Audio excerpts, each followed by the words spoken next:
شریف برادران کے لیے بمبال بنتی جا رہی ہے، یہ کہنا ہے ترجمان پاکستان تحریک انصاف نعیم الحق کا۔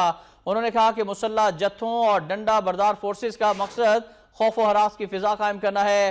لندن میں جمائمہ کی رہائش گاہ کے باہر احتجاج کرنے والوں کو شرم کیوں نہ آئی، یہ کہنا ہے نعیم الحق کا۔ آپ کو آگاہ کریں، لاہور میں زعیم حسین قادری نے پریس کانفرنس جس وقت کی، اسی دوران یہ واقعہ پیش آیا۔ گلو بٹ کے بھائی گلہ بٹ نے صحافیوں سے بدتمیزی کی، اور اس واقعے کے حوالے سے آپ کو آگاہ کر رہے ہیں کہ گلہ بٹ کو پکڑ کر حوالات منتقل کر دیا گیا ہے پولیس کی جانب سے۔ مزید تفصیلات جانیں گے نمائندہ وقت نیوز ریحان شیخ سے۔ ریحان، بتائیے گا ترجمان تحریک انصاف کی جانب سے لاہور میں پیش آنے والے واقعے کے حوالے سے کیا رد عمل ظاہر کیا گیا ہے؟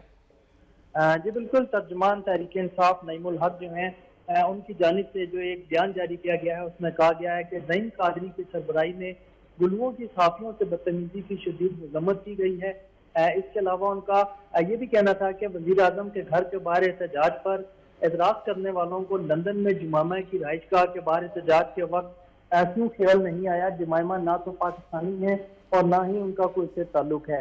اس کے علاوہ ان کا یہ بھی کہنا تھا کہ ڈنڈا بردار فورس کی جانب سے جو ایک دہشت گردی پھیلائی جا رہی ہے، اس سے ہم ڈرنے والے نہیں ہیں۔ پہلے بھی گلووں بٹ کا مقابلہ کیا تھا اور اب بھی کریں گے، اور اگر حالات کنٹرول سے باہر ہوئے تو تمام تر ذمہ داری نون لیگ پر ہوگی۔